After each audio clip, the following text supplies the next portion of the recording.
प्रभू येशू ख्रिस्ताच्या नावामध्ये सर्वांना मी अभिवादन करतो आणि आजच्या या दिवशी सर्वांना अलायन्स मराठी चर्च भुसावळ या मंडळीतर्फे माझ्यातर्फे माझ्या परिवारातर्फे सर्वांना नाताळाच्या ख्रिस्त जन्मोत्सवाच्या शुभेच्छा मी या ठिकाणी देत आहे। प्रिय बंधू आणि भगिनींनो, संदेशाच्या अगोदर हा व्हिडिओ बनवण्याचा मानस हा आहे की अनेकांना जे ज्येष्ठ नागरिक आहेत किंवा जी बालक आहेत, काही आजारी आहेत, अशांना भक्तीला ख्रिस्त जन्मोत्सवाच्या भक्तीला येता आलं नाही आणि त्या निमित्तानं आज पुन्हा एक वार या ऑनलाईन भक्तीच्या द्वारे पुन्हा एक वार आपल्या सर्वांची ख्रिस्त जन्मोत्सवाच्या दिवशी आम्ही सर्वजण मिळून या ठिकाणी आपली भेट घेत आहोत।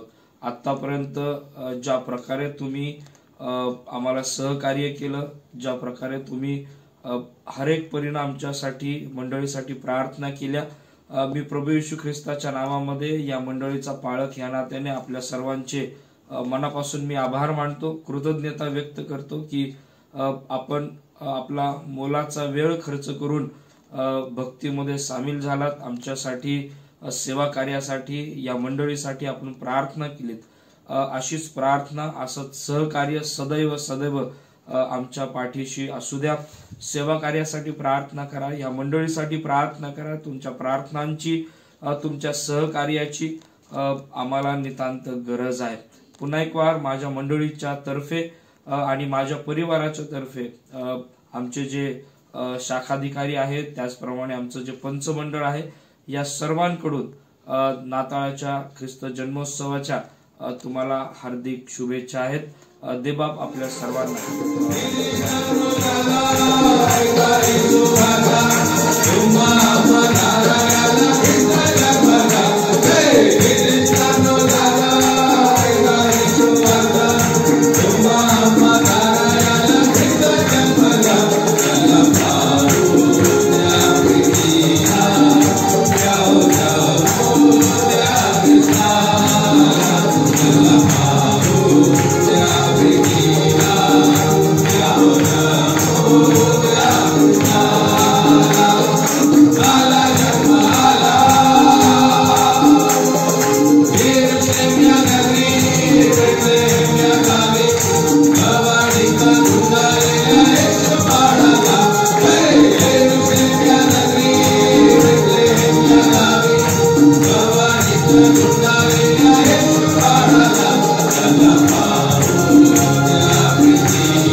पुढचं गीत आपण प्रभू येशूच्या आराधनासाठी घेणार आहोत। मसीहा आया है आया।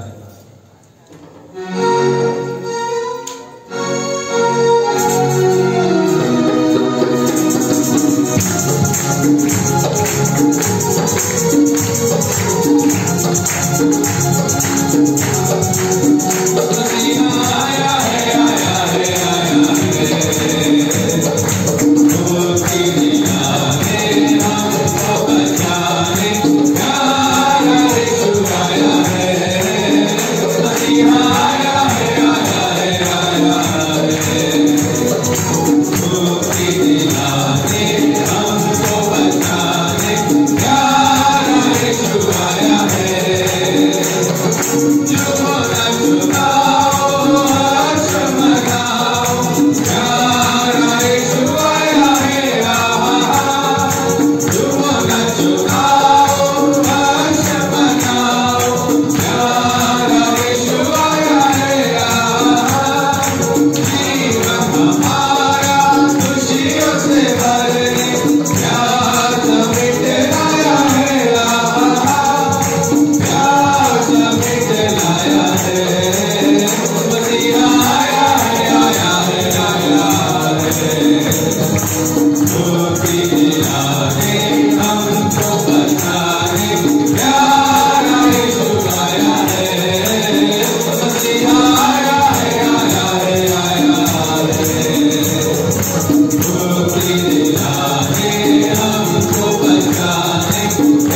पुढचं गीत आपण प्रभू येशूच्या आराधनासाठी घेणार आहोत. जय जयकार जय जयकार करा जय.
चरणी जाऊया. आपण धन्यवाद देऊया, त्याने आपल्याला आतापर्यंत सांभाळलं, हा सुदीर दिवस दाखवलास. आपण त्याच्या नावाला धन्यवाद देऊया आणि आपण धन्यवाद के साथ स्तुती गाऊंगा हे गीत गाऊन आपण त्याची आराधना करूया.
पूर्वी देवबापा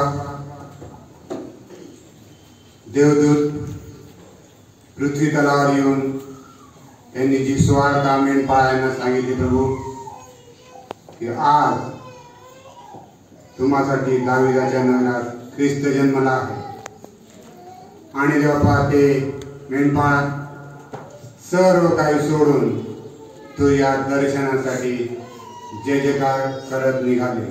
खरोखर देवबापा किती महान आहे। त्यांना तुला भेटण्याची उत्कंठा होती की कधी आम्ही त्या बाळाला त्या ख्रिस्त राजाला भेटूया। खरोखर देवबापा आज आमच्या जीवनात सुद्धा तुला भेटायचं आहे। आम्ही सर्व काही आमचं सोडून तुला भेटण्यासाठी सज्ज व्हावं देवबापा, कारण तू आम्हामध्ये वस्ती करणार देवबापा, आम्हाला खरी शांती देणार, खरा आनंद आम्हाला फक्त तुझ्यापासूनच आहे प्रभू। तुला मान महिमा गौरव देतो देवबापा आणि ही वेळ तुझ्या हातात देतो। येशू ख्रिस्त चालणारा प्रभू याच्या गोडप्रिय नावाने मागतो म्हणतो आहे बसूया।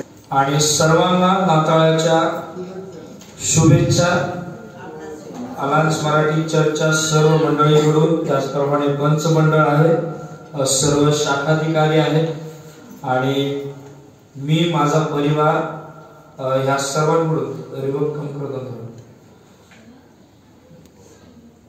ह्या सर्वांकडून तुम्हा सर्वांना नाताळाच्या खूप खूप शुभेच्छा।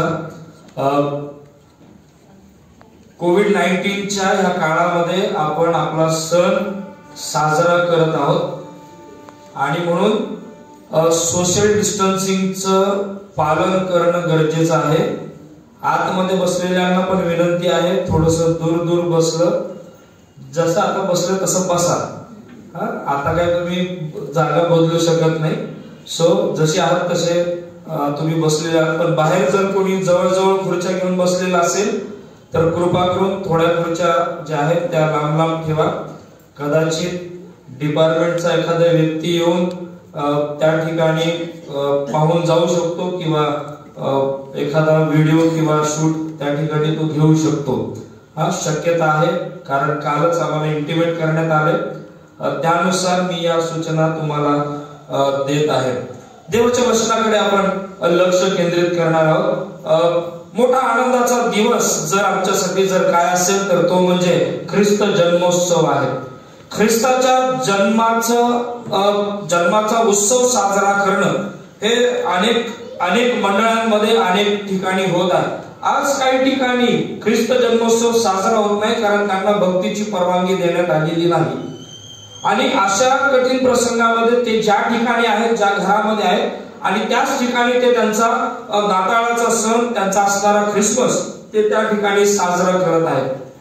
प्रियबंधू आणि भगिनींनो, नाताळ ज्यावेळेस आम्ही म्हणतो किंवा नाताळाच्या सणाकडे ज्यावेळेस आम्ही येतो त्यावेळेस नाताळाचा सण हा तुमच्या आणि माझ्यासाठी अत्यंत महत्वाचा आणि अत्यंत गंभीरतेचा सण असावा, ही देवाची पवित्र शास्त्राच्या द्वारे असणारी चेतावणी म्हणा किंवा इच्छा म्हणा। देव आम्हाला ज्या वेळेस काही गोष्टी सांगतो त्याच्या वचनाच्या द्वारे, त्यावेळेस आम्हाला बारकाईनं बघणं गरजेचं आहे। काल 24 तारखेला जो ख्रिस्त जन्मोत्सवाच्या पूर्व संध्येची जी उपासना या ठिकाणी झाली आणि या उपासनेमध्ये आम्ही काल बघितलं की ही उपासना का होत असते, कारण जो मुख्य उद्देश ख्रिस्त जन्मोत्सवाचा आहे त्याचं प्रिव्ह्यू जर आम्हाला कुठं पाहायला मिळतं तर ते ख्रिस्त जन्मोत्सवाच्या पूर्व संध्येला किंवा त्याच्या ख्रिसमस ईव्ह मध्ये। आणि म्हणून पूर्व संध्या त्या ठिकाणी आम्ही उपस्थित राहणं किंवा त्या ठिकाणी आम्ही आमची उपस्थिती दर्शवणं हे तुमच्यासाठी आणि माझ्यासाठी अत्यंत महत्वाचं आहे, कारण ह्या ख्रिसमस ईव्हला आम्ही आमचा ख्रिस्त जन्मोत्सवाच्या संदेशासाठी आम्ही आमचा बेस तयार करतो। आणि म्हणून काल मी बऱ्याच गोष्टी सांगितल्या, त्या मी कदाचित रिपीट करेन, मला माहित नाही, पण आज ज्या संदेशाकडे आम्ही बघत आहोत, वास्तविक पाहता आजचा असणारा संदेश हा अनेक संदेशांची मालिका आहे किंवा शृंखला आहे। डिसेंबर महिना जसा सुरू झाला तसा डिसेंबर महिन्यामध्ये ज्यावेळेस मंदिरं उघडली गेली आणि एकत्रित उपासनेसाठी ज्यावेळेस आम्ही एकत्र यायला लागलो त्यावेळेस पासून आम्ही ख्रिस्त जन्मोत्सवाच्या संदेशाकडे बघायला आम्ही त्या ठिकाणी सुरुवात केली. पहिला संदेश काय होता? नाताळ म्हणजे काय? देवापासून चिन्ह प्राप्त करून घेणं. दुसऱ्या रविवारी बघितलं नाताळ म्हणजे काय? पुनर्स्थापित करणं, स्वतःचं रिफॉर्मेशन करणं. मग नाताळ तिसरा रविवार काय बघितलं? देवाकडून आलेलं अभिवादन जसंच्या तसं स्वीकारण्याचा सण म्हणजे नाताळ आहे. आज आम्ही ज्या संदेशाकडे लक्ष केंद्रित करणार आहोत किंवा ज्या वचनाकडे आम्ही लक्ष केंद्रित करणार आहोत, जे चारही शास्त्रभाग तुमच्या समोर वाचण्यात आलेले आहेत, थोडं वेगवेगळ्या शास्त्र भागामधून आम्ही या ठिकाणी घेणार आहोत. जवळजवळ ख्रिस्त जन्मोत्सवाच्या किंवा ख्रिस्ताच्या जन्माच्या अगोदर 700 ते 900 वर्षापूर्वी यशाया संदेशकार त्याच्या असणाऱ्या ग्रंथामध्ये ख्रिस्ताच्या जन्माविषयीची भविष्यवाणी करतो. आणि या जन्माच्या भविष्यवाण्यांमध्ये त्या ठिकाणी ख्रिस्त हा कसा असेल, ख्रिस्ताची असणारी स्ट्रॅटेजी काय असेल, ख्रिस्त ज्यावेळेस देहधारणेमध्ये ज्यावेळेस तो पृथ्वीवर येईल त्यावेळेस त्याचं असणारं कार्य नेमकं काय असेल, त्याच्या कार्याची पद्धत काय असेल, कुणासंगती तो कार्य करेल, कसल्या प्रकारचं कार्य तो करेल आणि त्या कार्याचा असणारा परिणाम मनुष्याच्या जातीवर काय होईल, मनुष्यावर त्याचा परिणाम काय होईल, या सर्व गोष्टी यशायाला सर्वसमर्थ परमेश्वराने त्या ठिकाणी विदित केल्या. आणि या सर्व घेऊन जवळजवळ ख्रिस्त जन्माच्या 700 ते 900 वर्षा अगोदर यशाया आपल्या भविष्य ग्रंथामध्ये त्या सर्व तो पवित्र आत्म्याच्या प्रेरणेने नमूद करून ठेवतो. आणि मग ज्या वेळेस आम्ही नव्या करारामध्ये येतो आणि नव्या करारामध्ये आल्यानंतर जे 4 शुभवर्तमानाची पुस्तकं आम्हाला पाहायला मिळतात, मत्तई, मार्क, लूक आणि योहान, या मत्तई, मार्क, लूक आणि योहानामध्ये आम्हाला या 4 शुभवर्तमानामध्ये त्या झालेल्या भविष्यवाण्या त्या पूर्णत्वास कशा गेल्या, त्या पूर्ण कशा झाल्या याच्याविषयीचा लेखाजोखा आम्हाला त्या ठिकाणी पाहायला मिळतो. प्रिय बंधू आणि भगिनींनो, ख्रिस्ताचा जन्म हा एकदम अचानक झालेला नाही. त्याच्या पाठीमाग बरीचशी कारणं आहेत. त्याच्या पाठीमाग इतिहास आहे, त्याच्या पाठीमाग भूगोल आहे, त्याच्या पाठीमाग शास्त्रीय दृष्टिकोन आहे, त्याच्या पाठीमाग देवानं वेगवेगळी गणितं मांडलेली आहेत.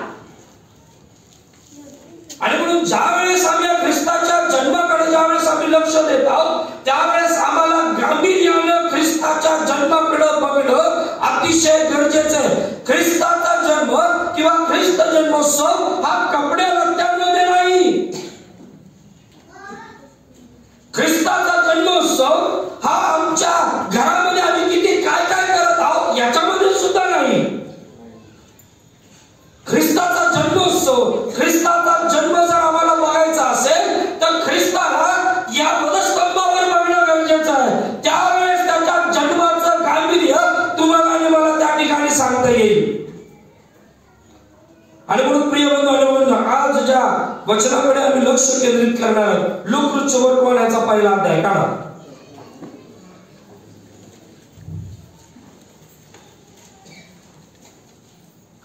लूक शुभवर्तमान याचा पहिला अध्याय आणि त्याच्या 26व्या वचनापासून आम्ही मागचे जवळजवळ 3 रविवार आम्ही या एकाच असणाऱ्या शास्त्र भागावर मनन आणि चिंतन करत आहोत. आज आम्ही थोडंसं पुढे जाणार आहोत आणि आज पुढे जात असताना मागच्या वेळेस आम्ही बघितलं लूक शुभवर्तमान पहिला अध्याय आणि त्याच्या 29व्या वचनाकडे आम्ही लक्ष केंद्रित केलं. आणि त्या ठिकाणी बघत असताना आम्ही बघितलं की ज्या वेळेस देवदूत मरियेला अभिवादन करतो आणि या मरियेला केलेल्या अभिवादनाचा परिणाम कसा अलिशिबेच्या असणाऱ्या गर्भातल्या त्या बाळावर होतो, त्याचा परिणाम तिच्या विचारांमध्ये कसा होतो, या सर्व गोष्टी आम्ही मागच्या प्रभुवारी त्या ठिकाणी बघितल्या. आज आम्ही काय बघणार आहोत, अभिवादनाच्या पलीकडं ज्या वेळेस देव मरियेच्या जीवनाच्या द्वारे काम करते. प्रिय बंधू आणि भगिनींनो, जर आम्ही बारकाईने बघितलं तर त्या ठिकाणी देवाचा आत्मा त्या ठिकाणी त्या मरियेसंगी बोलत असताना देवाचा दूत त्या ठिकाणी म्हणत असताना तिला म्हणतो, हे कृपा पावलेल्या, हे कृपा पावलेल्या स्त्रिये, जी स्त्री कृपेनं ओतप्रोत भरलेली आहे. कळतंय का? ज्या स्त्रीच्या जीवनामध्ये कृपा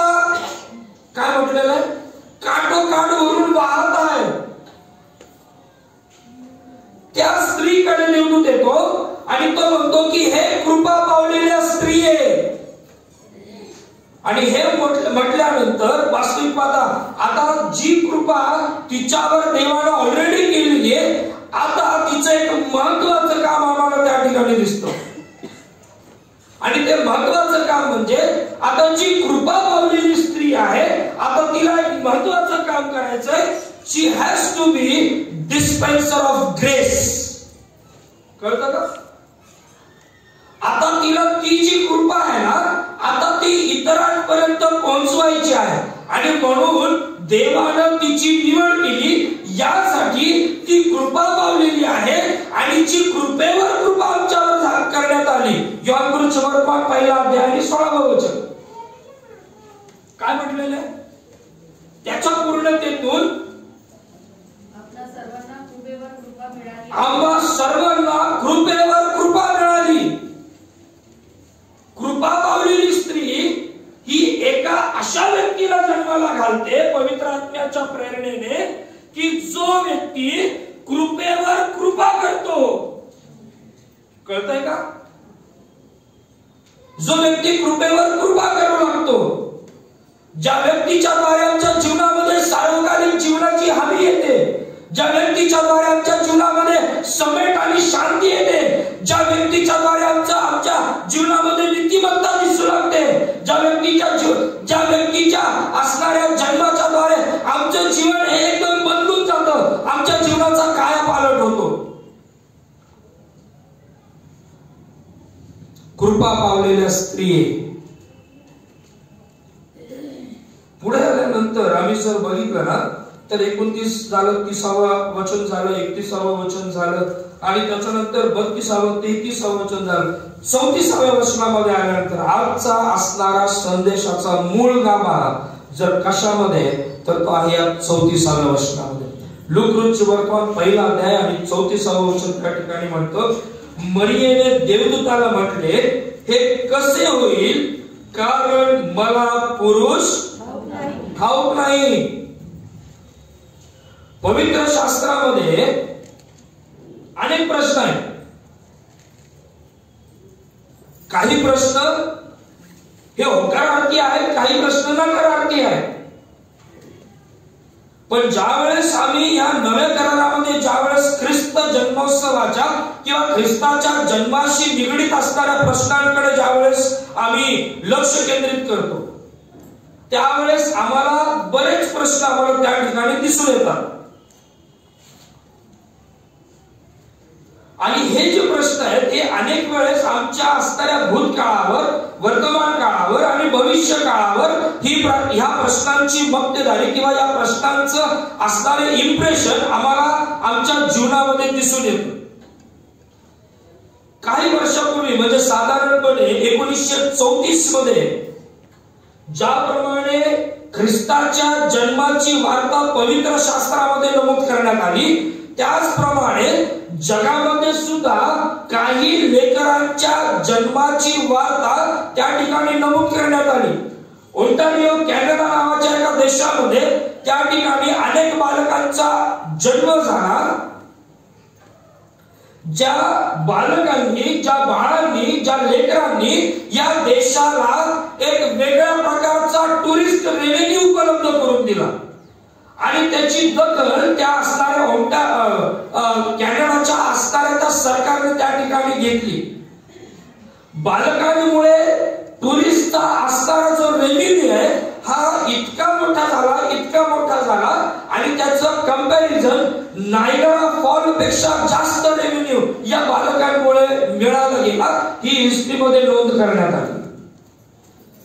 त्याच्यानंतर 1974च्या काळामध्ये सुद्धा अनेक बालक जन्माला आली की ज्यांनी त्या काळामध्ये इतिहास रचला.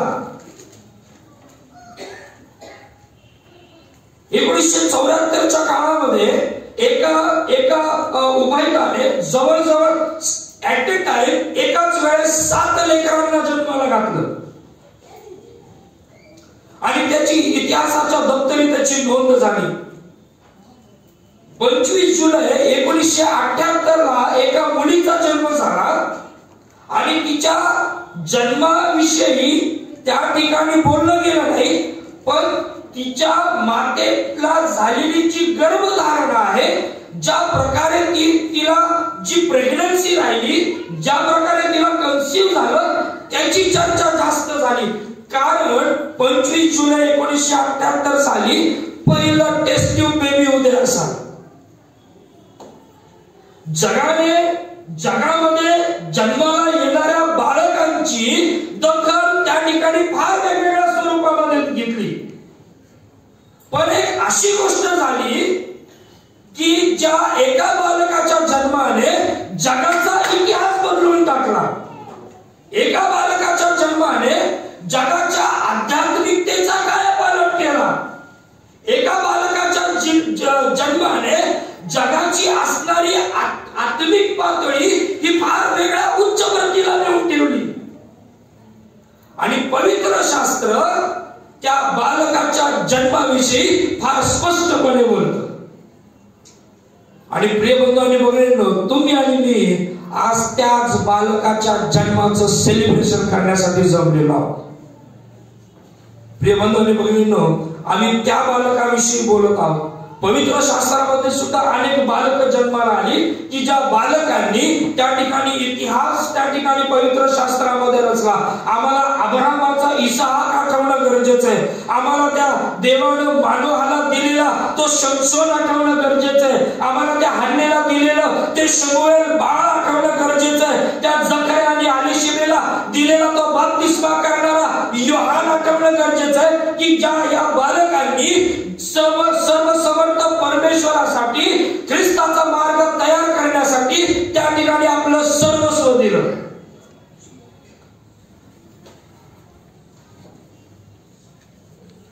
आणि या सर्वांच्या पलीकडं द मोस्ट रिमार्केबल बर्थ, अद्वितीय आणि अद्भुत असा जन्म जर कोणाचा या सगळ्यांच्या पलीकडे जर कोणाचा झाला असेल तर तो ख्रिस्ताचा झाला, येशूचा झाला, ज्यानं तुमच्या आणि माझ्या जीवनामध्ये सार्वकालिक जीवनाची हमी देऊन दिली. आणि म्हणून आज आम्ही त्या मरियाच्या त्या एका प्रश्नाकडे लक्ष केंद्रित करणार आहोत. प्रिय बंधू आणि भगिनींनो, पवित्र शास्त्रामध्ये काही प्रश्न आहेत. जर आम्ही बघितलं ना तर जवळजवळ या असणाऱ्या पवित्र शास्त्रामध्ये 3 ते 4 महत्वाचे प्रश्न आम्हाला त्या ठिकाणी दिसून येतात की जे प्रश्न वेगवेगळ्या व्यक्तींनी वेगवेगळ्या ठिकाणी विचारले गेलेले आहेत. जर आम्हाला पाहायचं झालं तर आम्हाला मत्तेपूर्व सुवर्तमानामध्ये ज्यावेळेस मागी लोक हेरोदाला भेटायला येतात त्यावेळेस हेरोदाला एक प्रश्न विचारला जातो आणि ते म्हणतात की या ठिकाणी एक बाळ जन्माला येणार आहे, ते कुठे आहे? कारण आम्ही पूर्व दिशेस त्याचा तारा पाहून त्याला नमन करायला आम्ही आलेलो आहोत. त्याच्यानंतर मग आम्ही त्याच्या असणाऱ्या त्या अध्यायामधून आम्ही पुढे जर गेलो तर आम्हाला त्या ठिकाणी पाहायला मिळतं हेरोद त्या ठिकाणी शास्त्रांना बोलून घेतो, त्या ठिकाणी ज्ञानी लोकांना बोलून घेतो आणि तो त्या ठिकाणी म्हणतो की सांगा या अशा प्रकारच्या बालकाचा जन्म कुठे व्हावायचा आहे. आणि मग त्या ठिकाणी त्या सर्व गोष्टींची नोंद आम्हाला त्या ठिकाणी दिसून येते. मत्तेपूर्व सुवर्तमान 2 अध्याय आणि 7व्या वचनामध्ये जर बघितलं तर त्या ठिकाणी आम्हाला या सर्व गोष्टी दिसून येतात. 4व्या वचनामध्ये म्हटलं, मत्ते 2 आणि 4व्या वचनामध्ये म्हटलं, आणि त्याने प्रजेचे सर्व मुख्य याजक व शास्त्री यांना जमून विचारले की ख्रिस्ताचा जन्म कोठे व्हावयाचा. एवढंच केवळ नाही, लुक सुवर्तमानामध्ये लुक सुवर्तमानामध्ये जर आम्ही आलो आणि लुक सुवर्तमानाच्या पहिल्या अध्यायाकडे जर आम्ही आलो तर त्याच्या 18व्या वचनामध्ये त्या ठिकाणी आता आम्हाला जकर्या दिसतो की जो मंदिरामध्ये याजक म्हणून त्या ठिकाणी सेवा करत आहे, काम करत आहे. आणि त्या ठिकाणी आल्यानंतर त्या जकर्याचा त्या गॅब्रिएल देवदूताला त्याने केलेला प्रश्न आहे आणि तो प्रश्न काय तो म्हणतो, तेव्हा जकर्या देवदूताला म्हणाला, हे मी कशावरून समजू? ख्रिस्ताच्या जन्माशी अनेक प्रश्न निगडीत आहेत आणि त्यापैकी एका प्रश्नाकडे आज आम्ही लक्ष केंद्रित करणार आहोत. लूक सुवर्तमान पहिला अध्याय आणि त्याच्या 34व्या वचनामध्ये तो प्रश्न आम्हाला दिसून येतो. त्या ठिकाणी म्हटलं, मरियेने देवदूताला म्हटले, हे कसे होईल? हे कसं होईल? मरिया देवदूताला विचारत आहे. देवदूताने आता मरियेला अभिवादन केलेलं आहे. जो मानस या देवदूताकडे आहे, जी इच्छा परमेश्वराने देवदूताला सांगितलेली की ती इच्छा आता जाऊन मरियेला तो विदित कर. मरियेला सांग, आता तुला एक महत्वाची कामगिरी करायची आहे. या मरियेचा असणारा, देवदूताला असणारा जो रिस्पॉन्स आहे तो फार निराळा आहे. 2 रिस्पॉन्सेस जर आम्ही बघितले आणि ह्या दोन्ही रिस्पॉन्सेसचं जर आम्ही कंपॅरिझन जर केलं तर आम्हाला काही महत्त्वाच्या गोष्टी त्यातून आम्हाला पाहायला मिळतात. एक जर जकर्याला विचारलेला प्रश्न आहे आणि एक मरियाला विचारलेला प्रश्न आहे. जकर्या त्या ठिकाणी म्हणतो की मी हे कशावरून समजू? मरिया म्हणती हे कसं होईल? जकर्या म्हणतो एक याजक असताना सुद्धा, मंदिरामध्ये सेवा करत असताना सुद्धा. लक्षात घ्या, अनेक वेळेस ज्यांना देव काय आहे, देव कोण आहे हे माहित आहे, अनेक वेळेस तेच प्रश्न करतात देवाला, देवा मी कसं समजू? Because always they need a proof. त्यांना प्रत्येक वेळेस प्रूफ पाहिजे असतं. पण ज्या वेळेस सर्वसामान्य व्यक्ती देवानं दिलेल्या अभिवादनाकडे ज्या वेळेस विश्वासानं ज्या वेळेस लक्ष केंद्रित करते, त्यावेळेस ती व्यक्ती हे म्हणत नाही की मी कसं काय समजू. ती व्यक्ती म्हणते हे कसं करायचं? प्रभू तू सांगितलंस, कसं करायचं? कसं होईल आता प्रभू? तू सांगितलंस ना, तू अभिवचन दिलंस ना, तू मला सांगत आहेस ना, हे होणं गरजेचं आहे. कसं होईल सांग आता. कळतंय का दोन्ही प्रश्नांमधला फरक? आणि म्हणून नाताळ काय आहे, आता त्या असणाऱ्या महत्वाच्या मुद्द्याकडे आपण लक्ष केंद्रित करू. नाताळ काय आहे माहितीये का?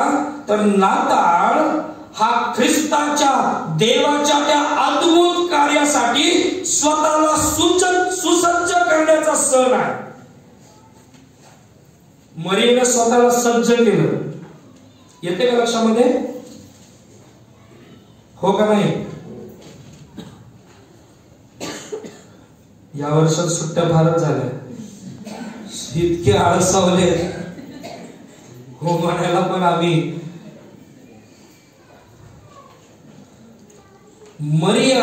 मरियेने स्वतःला सज्ज केलं.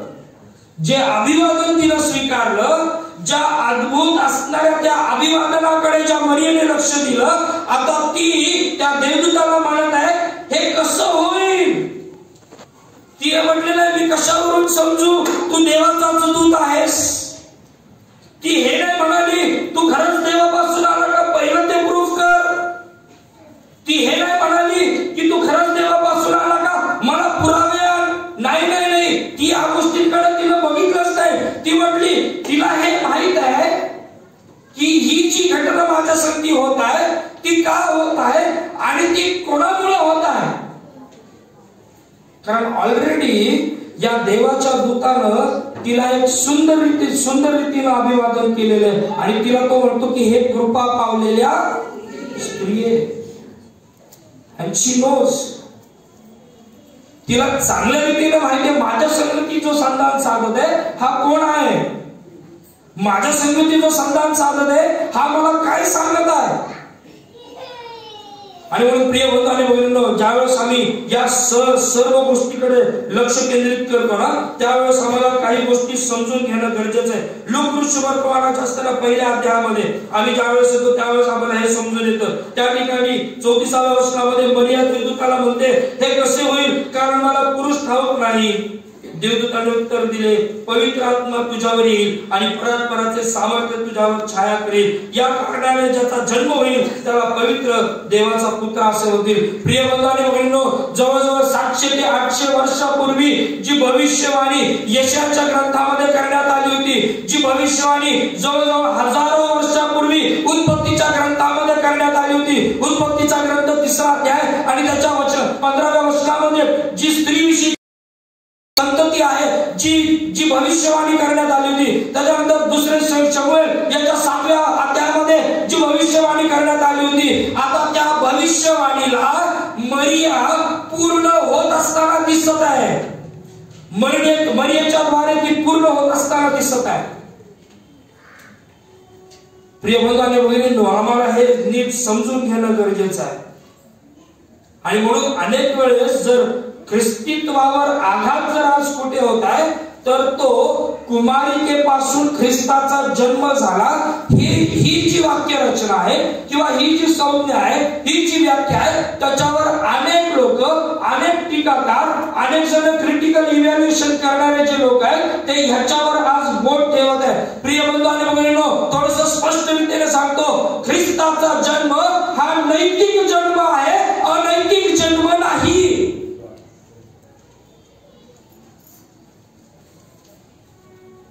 ख्रिस्ताचा जन्म हा नैतिकच आहे.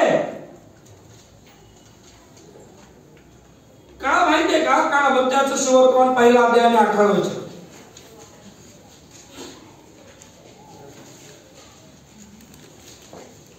मत्ती 1:18 काय म्हटलेलं? येशू ख्रिस्ताचा जन्म या प्रकारे झाला. हा, त्याची आई मरिया हा, हिचे योसेफास वागदान झाल्यावर, हिचे योसेफास वागदान झाल्यावर, त्यांचा सहवास होण्यापूर्वी, बघा नीट लक्षात घ्या, त्यांचा सहवास होण्यापूर्वी ती पवित्र आत्म्यापासून गरोदर झालेली हा अशी दिसण्यात अशी कोणापासून? पवित्र आत्म्यापासून. लक्षात घ्या, पहिली महत्वाची गोष्ट ज्यावेळेस ही गोष्ट होत आहे, आणि म्हणून आम्हाला ही जी डॉक्ट्रिन आहे ना, ही व्हर्जिन बर्थ ऑफ क्राइस्टची जी डॉक्ट्रिन आहे, जो सिद्धांत आहे ना, तो आम्हाला नीट बारकाईने समजून घेणं गरजेचं आहे. प्रिय बंधू आणि भगिनींनो, ज्यावेळेस आम्हाला कोणीतरी विचारतं की ख्रिस्ताचा जन्म असा कसा काय होऊ शकतो, त्याला सांगा, पवित्र आत्म्याच्या द्वारे ती गर्भवती झालेली दिसून आली. कोण सांगता मला? कोण सांगतो? नाशिककर बाळासाहेब. मग देवाचं वचन हो की नाही? पवित्र आत्म्याच्या द्वारे ती गर्भवती झालेली. आणि हे कधी होतं? एका स्त्रीचा पुरुषासंगती सहवास होण्याच्या पूर्वी.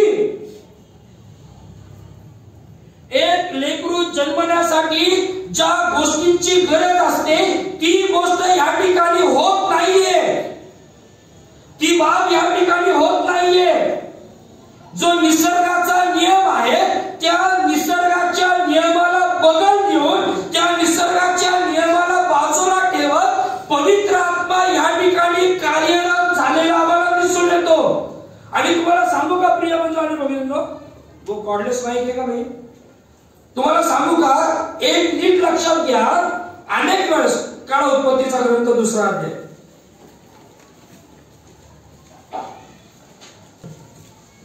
दुसरं वचन काय म्हटलेले? आणि पृथ्वी आकारविरहित व शून्य होती. वाचा कोणीतरी. पहिला अध्याय. जलनिधीच्या पृष्ठभागावर अंधकार होता.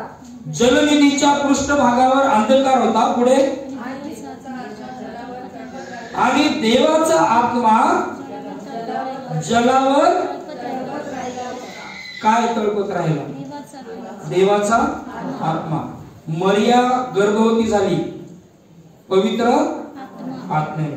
तुम्हाला माहितीये का, एक गंमत आहे या ठिकाणी, आणि ती गंमत ही आहे की पृथ्वीची निर्मिती होत असताना पण पवित्र आत्मा ऍक्टिव्ह आहे, आणि ख्रिस्ताच्या निर्मितीमध्ये पण पवित्र आत्मा ऍक्टिव्ह आहे. येते का लक्षामध्ये? हे नीट समजून घ्या. प्रत्येक गोष्ट अस्तित्वात येण्यासाठी, निसर्ग अस्तित्वात आणण्यासाठी आणि ख्रिस्ताला अस्तित्वात आणण्यासाठी पवित्र आत्मा ऍक्टिव्ह आहे. हे नीट लक्षात घ्या. आणि म्हणून पवित्र शास्त्र मध्ये 1:18 मध्ये आम्हाला सांगतं की ती पवित्र आत्म्याच्या द्वारे गर्भवती झालेली दिसून आली. ती दिसली गेली, ती लपली नाही. आणि म्हणून मरियेच्या पोटी असणारा जो गर्भ होता आणि जो ख्रिस्त जन्मला हा नैतिक आहे. कारण नैतिकतेच्या गोष्टी या दिसल्या जातात, अनैतिकतेच्या गोष्टी या लपल्या जातात.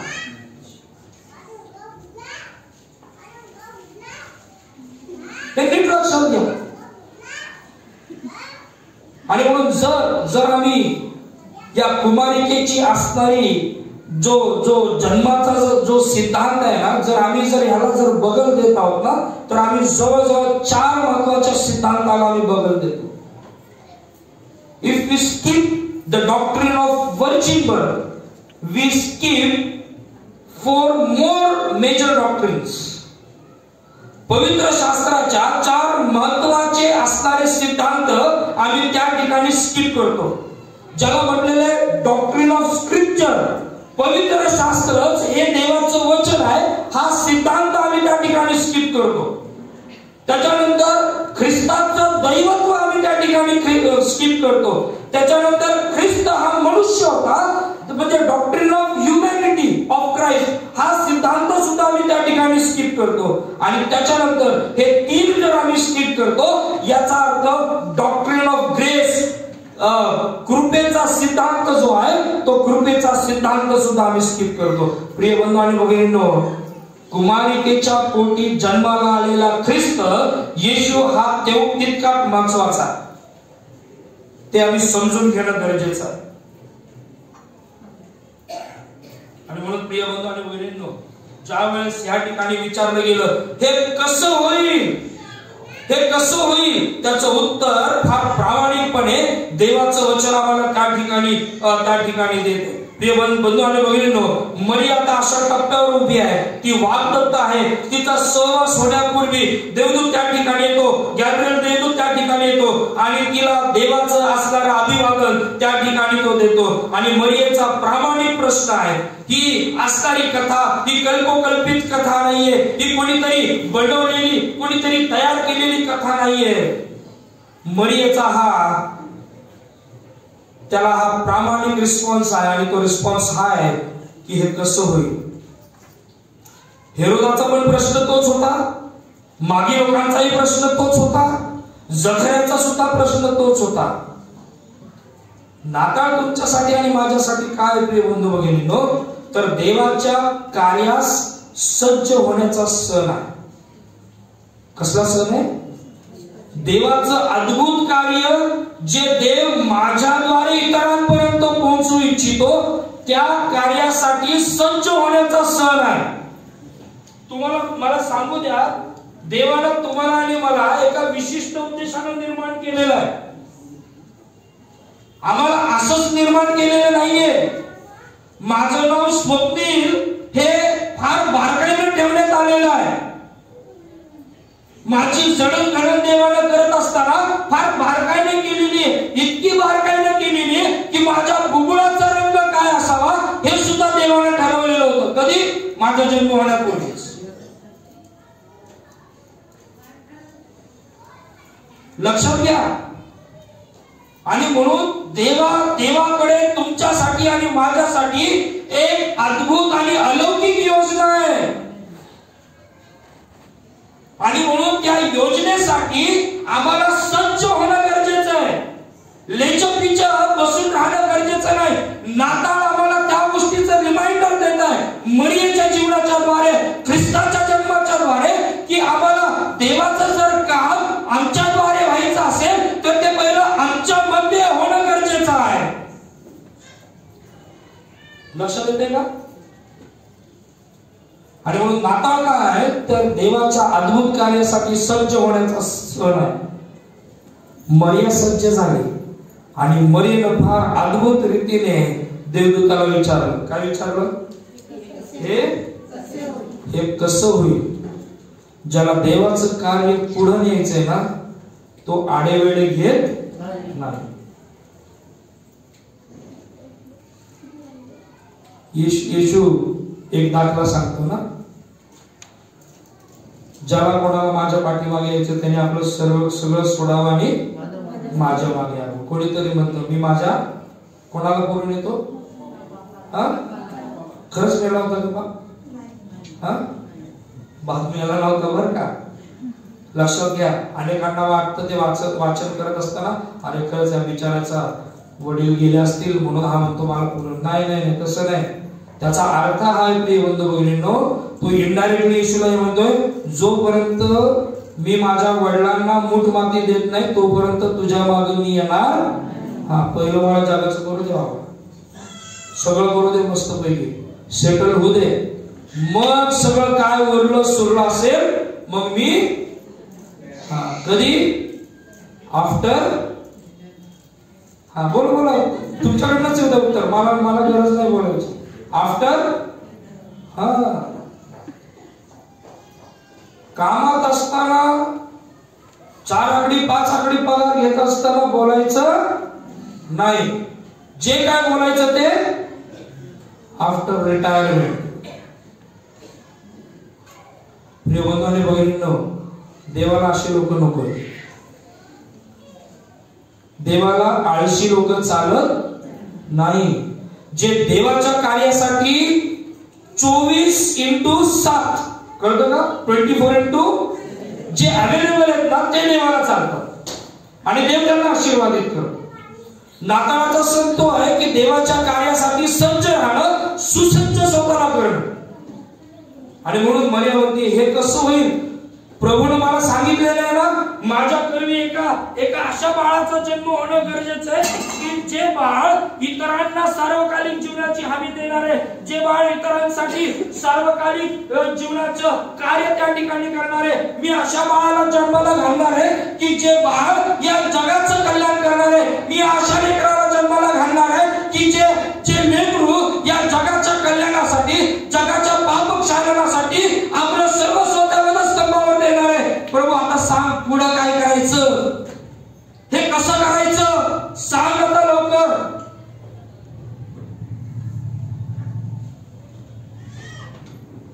Are we excited about what God is going to tell us? आम्ही खरंच उत्साहित आहोत का की जे देव आम्हाला सांगायला इच्छित आहे? Do we ask God? काय आम्ही देवाला विचारतो का, प्रभू हे कसं करायचं? अनेक वेळेस आमची गफलत काय होते माहितीये का, आम्ही प्रभूला विचारतो की प्रभू तू आम्हाला दे, पण आम्ही हे विचारत नाही आता ह्याचं काय करायचं.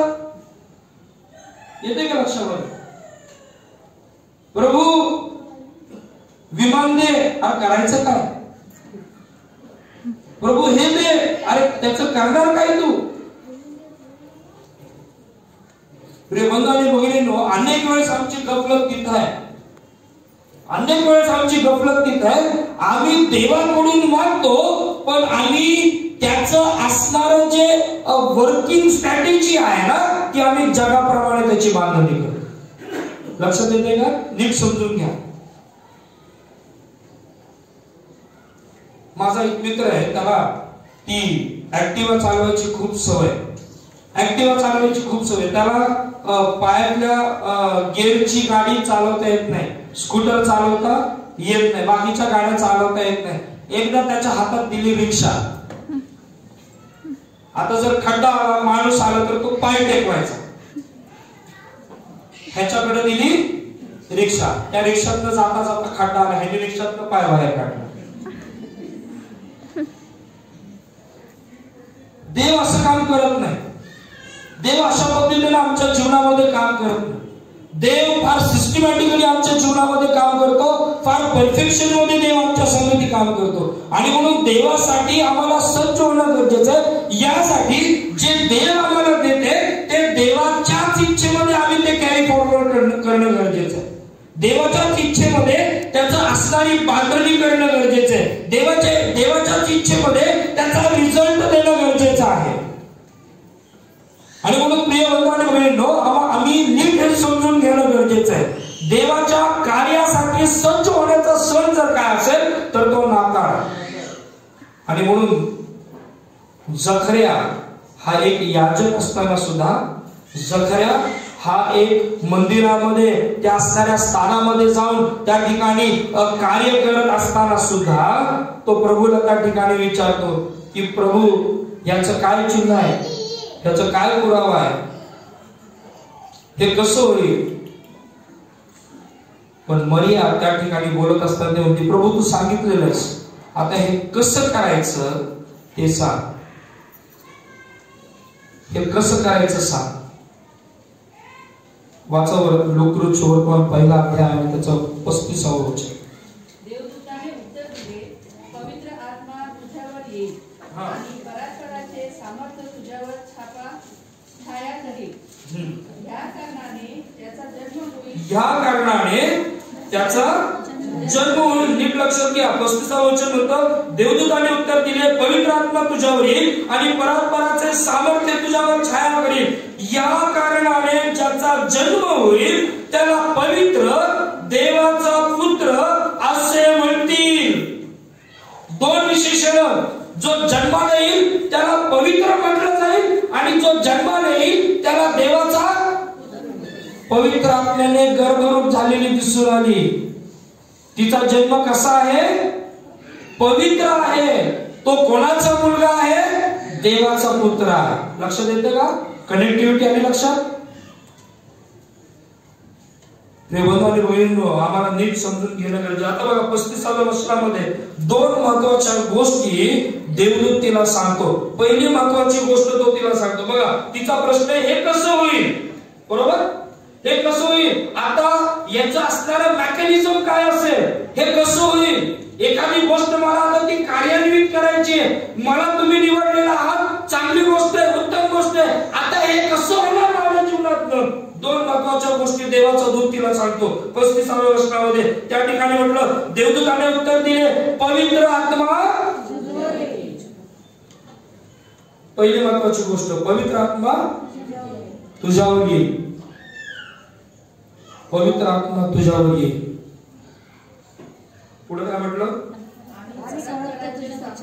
आणि परात्पराचे सामर्थ्य तुझ्यावर छाया करेल. 2 महत्वाच्या गोष्टी. पवित्र आत्मा तुझ्यावर येईल. लूकरूचवर पहिला अध्याय आणि 15 वचन. वाचावर काय म्हटलेलं त्या ठिकाणी? कारण तो प्रभूच्या दृष्टीने महान होईल. तो द्राक्षरस व मध कधीच प्राशन करणार नाही. बर. आणि आपल्या मातेच्या उदरापासूनच लक्षात घ्या. च आल्यानंतर जोर द्यायचा. उदरापासूनच काय असेल तो पवित्र आत्म्याने परिपूर्ण असेल. तो पवित्र आत्म्याने परिपूर्ण असेल. हे पहिलं वचन. दुसरं वचन, पहिला अध्याय लूकरूचवर पहिला अध्याय आणि त्याचं 41वं वचन. काय म्हटलेलं आहे? तेव्हा असे झाले की अलिशिबाने मरियेचे अभिवंदन ऐकताच बाळकाने तिच्या उदरात उडी मारली. व अलिशिबा पवित्र आत्म्याने परिपूर्ण झाली. अलिशिबा पवित्र आत्म्याने परिपूर्ण झाली. ती का झाली? They had a connectivity. येते का लक्षामध्ये? जर ते नसतं, जर पवित्र आत्म्याने गोष्टी नसत्या, तर बालकाने उदरामध्ये उडी घेतली की हा जन्म कुमारी मरियेच्या पोटी जो येत आहे तो पवित्र आत्म्यापासूनच आहे. याचे पुरावे पवित्र शास्त्रात आम्हाला त्या ठिकाणी पाहायला मिळतात. लूकरूचचा पहिला अध्याय 67व्या वचनामध्ये सुद्धा आम्हाला ते पाहायला मिळतं. मग ते 3:13 ते 17, योहानकृतचा पहिला अध्याय 32व्या वचनापासून ते 34व्या वचनापर्यंत आम्हाला या सर्व गोष्टी आम्हाला पवित्र आत्मा कसा मरियेच्या उदरी काम करत होता या गोष्टींविषयी त्या ठिकाणी सांगितलं जातं. जॉन मॅकआर्थर नावाचे देवाचे सेवक त्यांच्या एका लिखाणामध्ये म्हणत असताना म्हणतात, Holy spirit is the original agent of creation.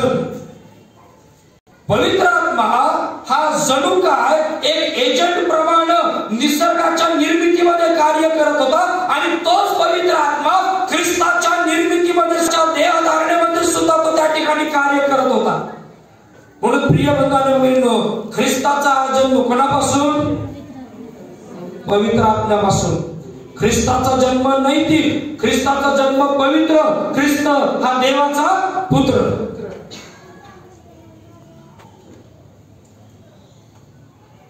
पस्तीसाव्या वचनामध्ये तो म्हणतो, पवित्र आत्मा तुझ्यावर येईल आणि परात्पराचे सामर्थ्य तुझ्यावर. पवित्र आत्म्याविषयी बघितलं. आता दुसरी महत्वाची गोष्ट, दुसरं महत्वाचं कारण तो सांगतो की परात्पराचं सामर्थ्य तुझ्यावर. परात्पराचं सामर्थ्य हिब्रू मध्ये मला वाटतं हिब्रू मध्ये त्याला म्हटलेले एल एलियोन. एल एलियोन देवाचं सामर्थ्य अनुभवण्याचा सण. नाताळ काय आहे तर देवाचं सामर्थ्य अनुभवण्याचा सण आहे. स्तोत्रसंहिताचा 104 अध्याय आणि त्याच्या असणाऱ्या जवळजवळ 30व्या वचनामध्ये जर आम्ही बघितलं ना तर त्या ठिकाणी स्पष्टपणे स्तोत्र करता त्या ठिकाणी म्हणत असताना म्हणतो, स्तोत्र 104 आणि त्याच्या 30व्या वचनामध्ये 31व्या वचनामध्ये तो म्हणतो, तू आपला आत्मा पाठवितोस तेव्हा ते उत्पन्न होतात व तो पृथ्वीचा पृष्ठभाग पुन्हा नवा करतोस. परमेश्वराचे वैभव चिरकाल राहो, परमेश्वराला आपल्या कृतीपासून आनंद हो. प्रिय बंधू आणि भगिनींनो, देवाचं सामर्थ्य वाखाणण्याचा सण जर काय आहे तर तो आहे नाताळाचा सण. देवाचं सामर्थ्य जर अनुभवण्याचा जर सण जर काय आहे तर तो आहे नाताळाचा सण. कलसेकरास पत्र याचा असणारा पहिला अध्याय आणि त्याच्या असणाऱ्या 16-17व्या वचनाकडे जर आम्ही लक्ष केंद्रित केलं तर त्या ठिकाणी स्पष्टपणे संत पाऊल या असणाऱ्या कलसेच्या मंडळीला बोलत असताना तो फार मार्मिकतेनं काही गोष्टी त्या ठिकाणी बोलत आहे. कलसे 1:16-17 मध्ये तो म्हणतो, कारण आकाशात व पृथ्वीवर असलेले दृश्य व अदृश्य असलेले राजे, अधिपती, सत्ताधीश किंवा अधिकारी असलेले जे काही आहे ते सर्व त्याच्यामध्ये निर्माण झाले. सर्व काही त्याच्याद्वारे व त्याच्यासाठी निर्माण झाले. तो सर्वांच्या पूर्वीचा आहे व त्याच्यामध्ये सर्व काही अस्तित्वात आहे.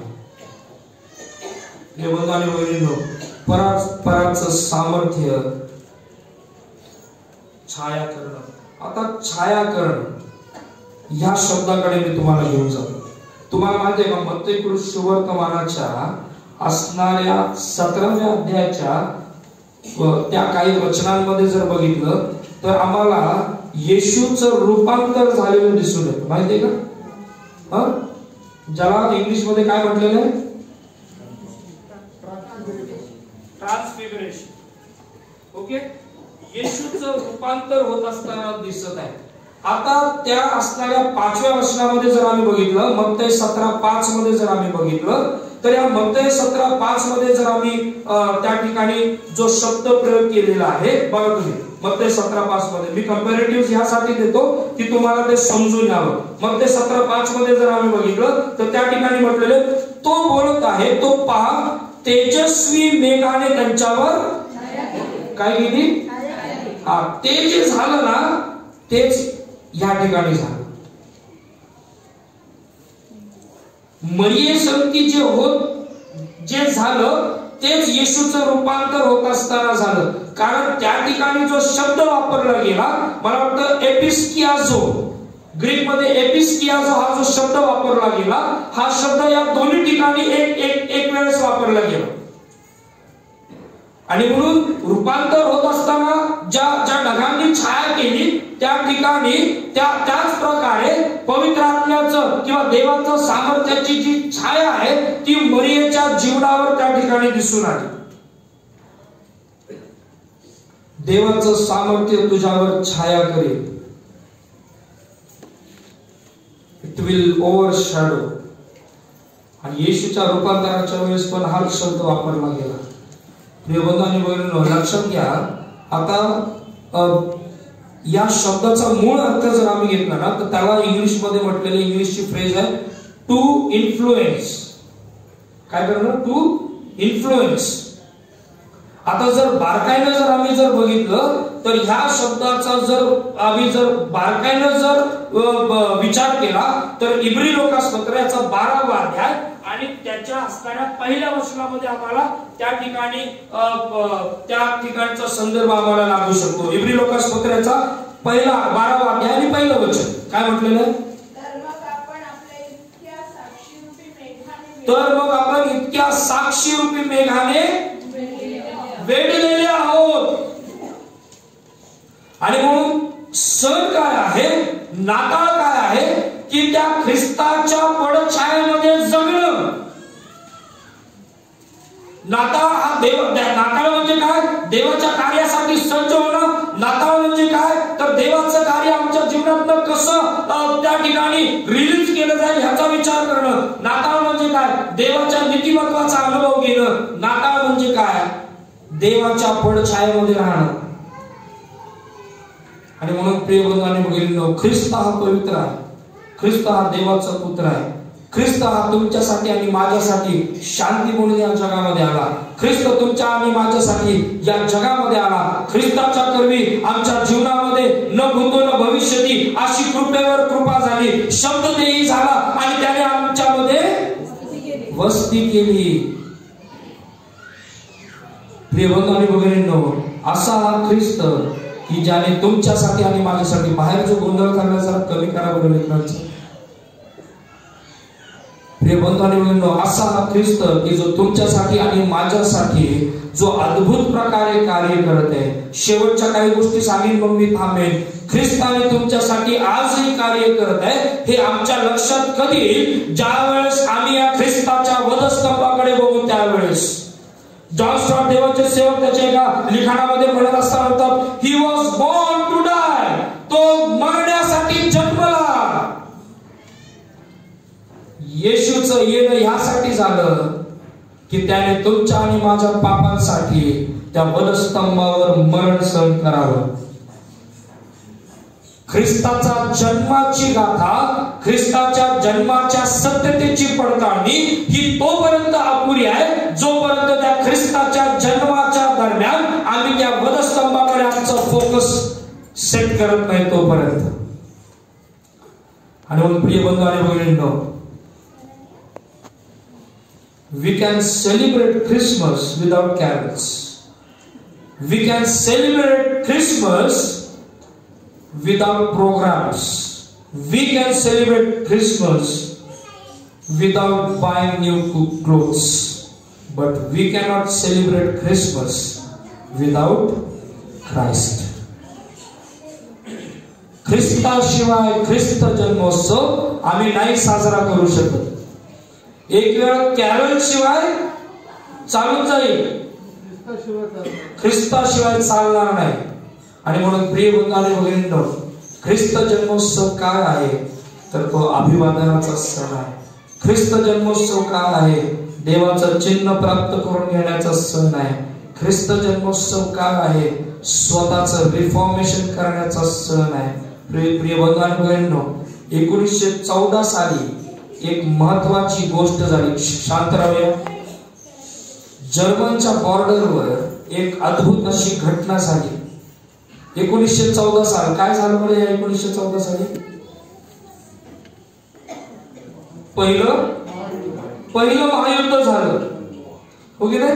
आणि या महायुद्धामध्ये ज्यावेळेस अनेक सैनिक ज्यावेळेस त्या बंकर्स मध्ये लपलेली होती, अनेक सैनिक ज्यावेळेस त्या असणाऱ्या जमिनीमध्ये जी खंदक होती या खंदकांमध्ये ज्यावेळेस लपलेली होती त्यावेळेस त्या ठिकाणी अचानक त्या असणाऱ्या शत्रूच्या बॉर्डरवरून त्या ठिकाणी त्यांच्याकडे लाईट्स येत असताना त्या ठिकाणी दिसू लागले.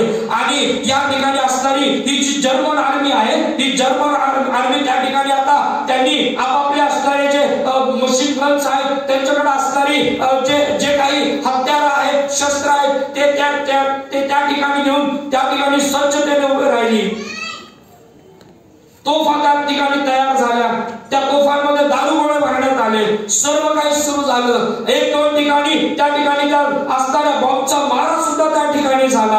आणि या सर्व गोष्टी होत असताना पुन्हा एकदा आता हे युद्ध आहे ते आता पुन्हा एकदा डोकं वर काढतं की काय, पुन्हा एकदा सीज फायरचा असताना नियम त्या ठिकाणी तोडला जातो काय. या सर्व गोष्टी होत असताना अगदी त्या खंदकाच्या असणाऱ्या जवळ ही लाईट आली आणि शत्रू सैन्य त्या ठिकाणी उभं राहिलं. आणि बघता बघता त्या ठिकाणी ख्रिसमसचं गाणं सुरू झालं. ख्रिसमसचं गाणं सुरू झालं. दोन्ही ठिकाणची असणारी फायरिंग थांबली गेली. दोन्ही ठिकाणची असणारे शत्रू जे सैन्य होतं ते त्या खंदकातून बाहेर आलं. जे त्या तोफगाड्यांमध्ये रणगाड्यांमध्ये आतमध्ये होते त्यांनी आपलं डोकं वर काढलं. त्या रणगाड्यांमधून ते बाहेर आले. तारेच्या कुंपणाच्या जवळ राहून त्यांनी आपल्या हातातल्या असणाऱ्या सिगारेट्स, आपल्या हातातले असणारे लाईट्स एकमेकांना एक्सचेंज केले आणि त्यांनी एकमेकांना अभिवादन करत म्हटलं, merry Christmas, merry Christmas, merry Christmas.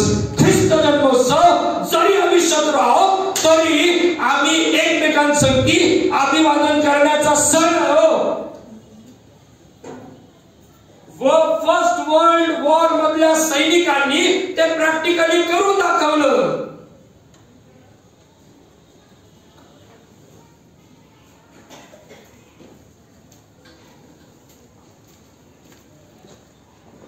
आमचा नाताळ कसा आहे? डोळे झाकूया.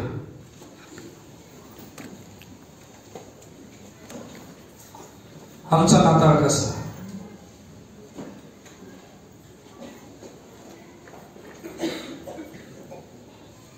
काय देवाचं ते अद्भुत प्रगटीकरण घेण्यासाठी मी सज्ज आहे का?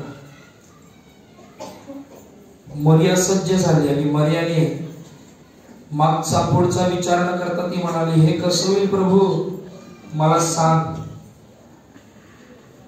मला सांग. मला आता शांत राहावे. तू माझी निवड तर केलीस, तू मला तयार तर केलंस, तुझी इच्छा मला तर प्रगट केलीस, पण प्रभू आता तू सांग मी कसं करू. कधी आम्ही नाताळामध्ये विचारले का प्रभूला की प्रभू सांग या वर्षाचा नाताळ मी कसा साजरा करू? आम्ही कधी विचारलं का प्रभूला की प्रभू सांग, गोडधोड केलंय पण माझ्या पुरतच केलंय, शेजाऱ्याला नाही दिलं, गरीबाला नाही दिलं, गरजवंताला नाही दिलं.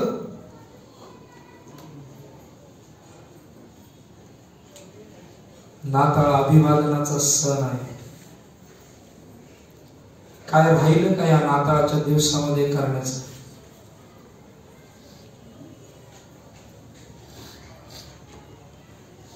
मर्या सज्ज झाली, काय मी सज्ज आहोत का? ख्रिस्ताशिवाय नाताळ म्हणजे मोठं प्रश्नचिन्ह आहे.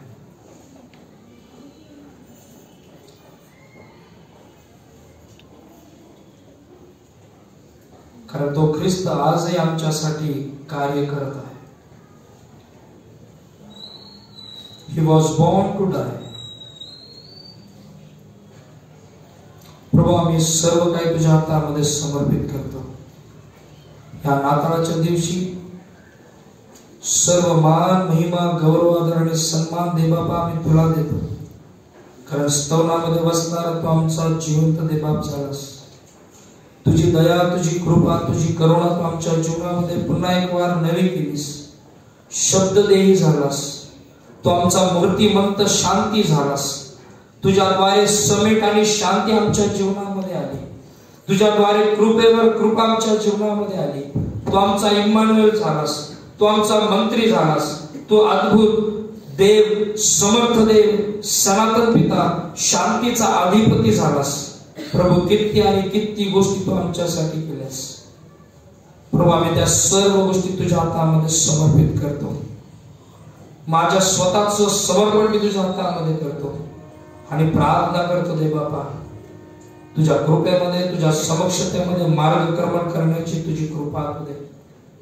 प्रभू अद्यापही ज्या कोणाला मी अजून तुझं नाव सांगितलं नसतं, प्रभू जर तुम्हाला सज्ज करत आहेस, जर तुम्हाला तयार करत आहेस, तर प्रभू मी जगाला विचारू नये, मी तुला विचारावं की प्रभू हे कसं होईल सांग. धन्यवाद देतो प्रभू, आजची भक्ती तू आशीर्वादाची केलीस. तुझ्या वचनानुसार मार्गक्रमण करण्यासाठी तुझी कृपा केली. प्रार्थना येशूच्या द्वारे केली म्हणून तू आहे.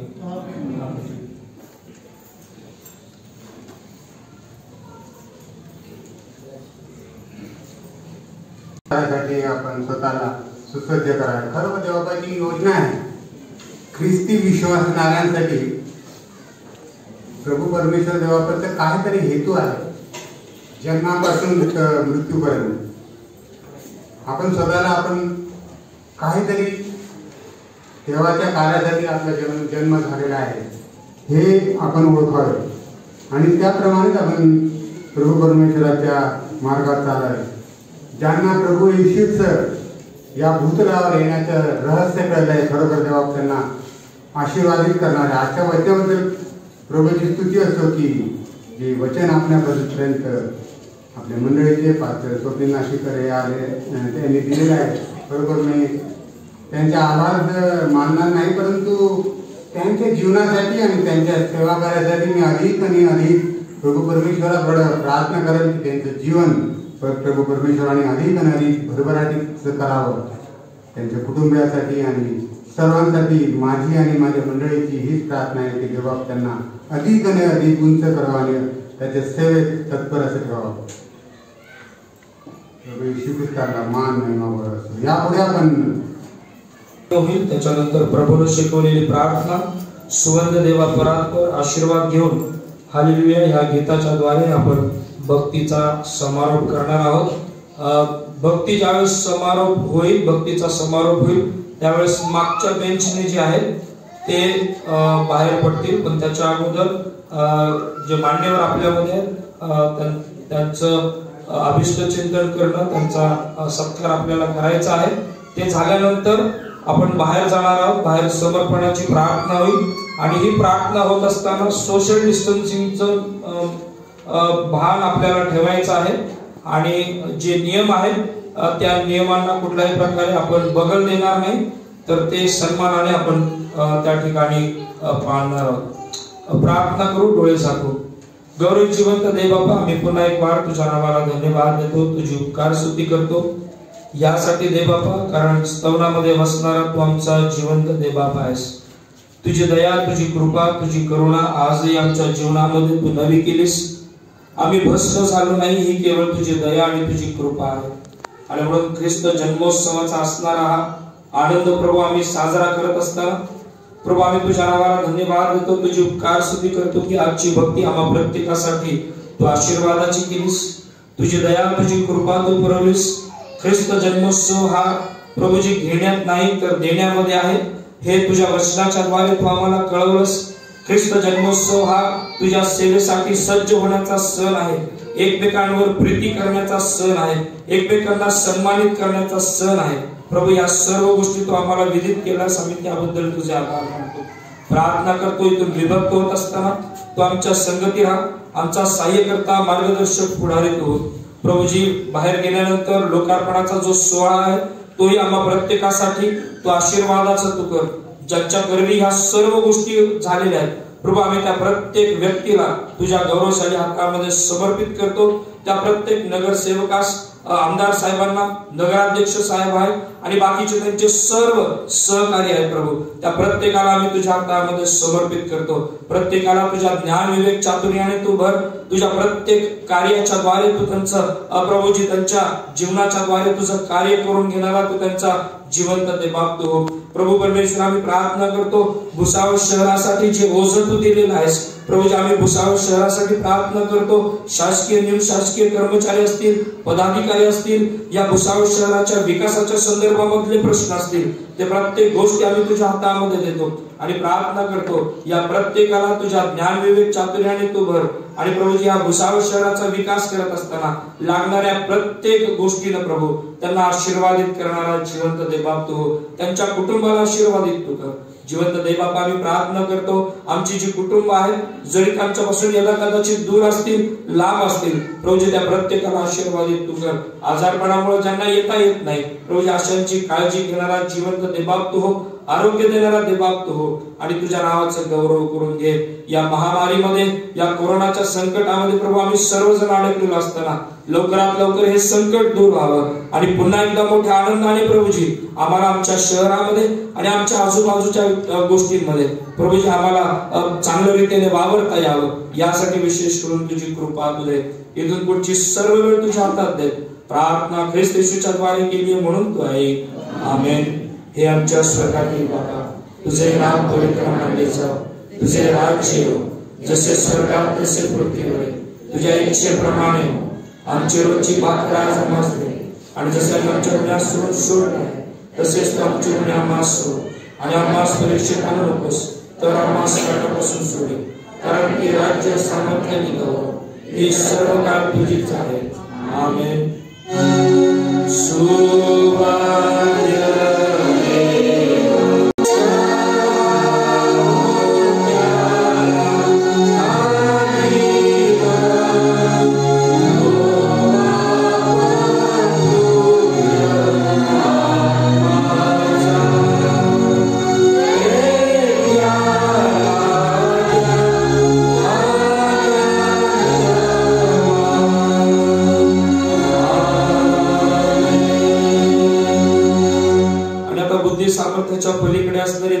देवाची प्रीती, प्रभू येशू ख्रिस्ताची कृपा आणि पवित्र आत्म्याची सहभागिता आम्हातील प्रत्येकाबरोबर येथून पुढे सदा सर्व काळासाठी असो.